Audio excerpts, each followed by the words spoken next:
নমস্কার।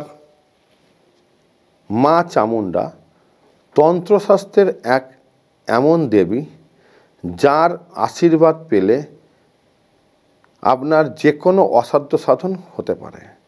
জানবেন, যখন রামায়ণ যুগে যখন ভগবান শ্রীরামের সঙ্গে রাবণের যুদ্ধ হচ্ছিল, ভগবান শ্রীরামের সমস্ত অস্ত্রকে রাবণের থেকে কিন্তু যখন নিক্ষেপ করছিলেন শ্রীরাম রাবণের দিকে, কিন্তু কোনো অস্ত্র গিয়েই রাবণকে স্পর্শ করতে পারছিল না। তার কারণ হচ্ছে সেখানে রাবণের রথকে স্বয়ং মা চামুণ্ডা রক্ষা করছিলেন এবং রাবণকে মা তারা রক্ষা করছিলেন। এই দুই দেবীর আশীর্বাদ রাবণের ওপর ছিল, যার ফলে রাবণের কোনো ক্ষতি হচ্ছিল না। সেরকম আমাদের জীবনে যখন নানা সমস্যা আসে, তখন যদি এই দুই দেবীর আশীর্বাদ পাওয়া যায়, তাহলে কিন্তু আমাদের সেই বিপদ থেকে আমরা খুব সহজেই রক্ষা করতে পারি। ধরুন, আপনার সঙ্গে আপনার স্বামীর বা স্ত্রীর নানান সমস্যা হচ্ছে, মনের মিল হচ্ছে না, বা আপনার মনের মানুষ আপনার থেকে দূরে সরে যাচ্ছে। সেই সময় মা চামুণ্ডা দেবীর যদি আশীর্বাদ আপনি পান, তাহলে সেই সমস্যার থেকে সহজেই মুক্তি পেতে পারেন। চামুণ্ডা বশীকরণ নিয়ে আমার আগের দুটো অধ্যায় আছে, আজকে তৃতীয় অধ্যায়। কখন আপনি চামুণ্ডা বশীকরণ করবেন? যখন আপনার মনের মানুষ আপনার থেকে দূরে সরে যায় এবং সে পরকীয়ায় আসক্ত হয়, বা তৃতীয় ব্যক্তি আপনাদের মাঝখানে ঢুকে পড়ে, তখন এই চামুণ্ডা বশীকরণের বিকল্প কিছু হতে পারে না। কি করবেন এর জন্য? আপনি আপনার ঘরের নির্জন স্থান বা ছাদে মধ্যরাত্রিরে, রাত্রির 12টা থেকে 3টের মধ্যে উত্তর দিকে মুখ করে একটা আসন পেতে বসবেন, কম্বলের আসন। সামনে একটা ঘিয়ের প্রদীপ রাখবেন, একটা তামার পাত্র রাখবেন। দ্রব্যগুণ হচ্ছে পাতাল ভৈরব, কাল ভৈরব, তুরি চণ্ডাল, রাহু চণ্ডাল, ভোজ গাছের মূল, সিংহপুচ্ছের মূল, শিয়াল কাটার মূল, ভুঁইকুমড়োর মূল, ভুঁইকুমড়ো ফল, শ্বেতপদ্মের দানা, শ্বেতপদ্মের মূল, আটশেওড়ার মূল, এগুলো লাগবে।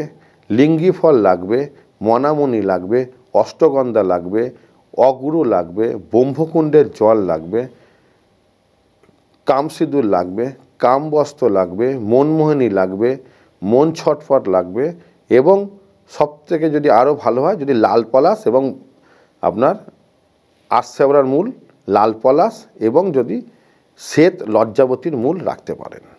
ভোজপত্রের মধ্যে এই মন্ত্রটা লিখবেন: ওং রিং রক্ত চামুণ্ডে কুরু কুরু হুং রিং তার নাম মম ক্রিং হুং রক্ত চামুণ্ডে কুরু কুরু সোহা। এই মন্ত্রটা লিখবেন। লিখে একটা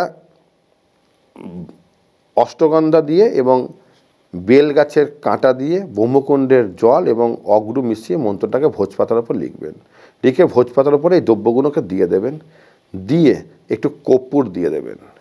দেওয়া হয়ে গেলে আপনি এই মন্ত্রটা 308 বার জপ করবেন। কীভাবে জপ করবেন?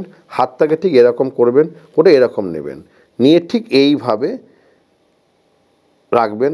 আপনার মনে মানুষকে স্মরণ করবেন, চোখটাকে বন্ধ করবেন, মা চামুণ্ডাকে স্মরণ করবেন, করে আপনি মন্ত্রটা একবার করে বলবেন, একবার করে ফু দেবেন। এইখানে মন্ত্রক্রিয়া করার আগে 108 বার মন্ত্রটা প্রথমে জপ করে নেবেন, নিয়ে তারপরে প্রদীপটাকে প্রজ্বলন করবেন, তারপরে আপনি এই ক্রিয়াটি করবেন। এটা 108 বার করা হয়ে গেলে একটা ছোট কৌটো নেবেন, আরও ভালো হয় একটা ছোট মাটির ঘর নেবেন। তার মধ্যে জপ করা হয়ে গেলে ওই সমস্ত দ্রব্যগুলোকে লাল কাপড়ে বেঁধে ওই ঘটের মধ্যে দিয়ে দেবেন। দিয়ে তার ওপর দিয়ে একটু শিবভস্ম দিয়ে গঙ্গা মাটি চাপা দিয়ে দেবেন। একটা বেলপাতা দেবেন, শিবভস্ম দিয়ে তারপর গঙ্গা চাপা দেবেন। দেওয়া হয়ে যাওয়ার পর ঘরটাকে ভালো করে সিঁদুর মাখাবেন এবং লাল কাপড় দিয়ে মুখটাকে বন্ধ করে দেবেন। দিয়ে ওই ঘরটাকে নিয়ে গিয়ে আপনার লাল শিমুল বা সাদা শিমুল হলে ভালো হয়, সেই গাছের গোড়ায় ভোরবেলা জপ করা হয়ে গেলে ভোরবেলা গিয়ে পুঁতে দিয়ে আসবেন। তারপরে 7 দিন ঠিক ওখানে যাবেন, গিয়ে ওই জায়গাটা একটু ব্রহ্মকুণ্ডের জল একটু সিঁদুর দেবেন, দিয়ে ওই মন্ত্রটা একবার করে করবেন। এই ক্রিয়াটি করা হয়ে যাবার ঠিক 7 দিন পর থেকে দেখবেন আর তৃতীয় ব্যক্তি আপনার থেকে দূরে সরে গেছে, মনে মানুষ আপনার কাছে ফিরে এসছে।